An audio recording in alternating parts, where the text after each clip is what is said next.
வெண்டைக்காய் பிடிக்காது வளவளன்னு இருக்கும் வேண்டாம் அப்படின்னு சொல்கிறவங்களுக்கு இது மாதிரி சூப்பரான வெண்டைக்காய் மசாலா சாதம் செஞ்சு கொடுங்க. கொஞ்சம் கூட மிச்சம் வைக்காமல் சாப்பிடுவாங்க. வாங்க எப்படி பண்ணுறதுன்னு பார்க்கலாம். 2 டேபிள் ஸ்பூன் எண்ணெய் சேர்த்துட்டேங்க. 15 வெண்டைக்காய் வந்து சின்னதாக கட் பண்ணி சேர்த்துருக்கேன்.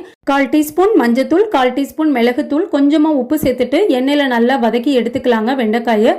வெண்டைக்காய் சாதம் செய்ய 4 டேபிள் ஸ்பூன் எண்ணெய் சேர்த்துட்டேங்க. 1/4 டீஸ்பூன் கடுகு, 1/4 டீஸ்பூன் சீரகம் சேர்த்துட்டு நல்லா பொரிஞ்சதுக்கப்புறம் 4 பல் பூண்டை சின்னதாக கட் பண்ணி சேர்த்துக்கலாம். ஒரு பெரிய வெங்காயம் சேர்த்துட்டு நல்லா வதக்கி விட்டுக்கலாங்க.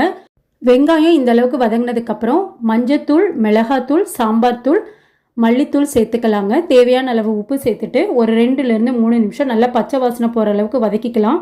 இப்போ வதக்கி வச்சுருக்க வெண்டைக்காயும் சேர்த்துட்டு ஆற வச்சுருக்க சாதத்தை சேர்த்துக்கலாங்க. கொஞ்சமாக மல்லித்தலை சேர்த்துட்டு கொஞ்சமாக உப்பு சேர்த்துக்கலாம்.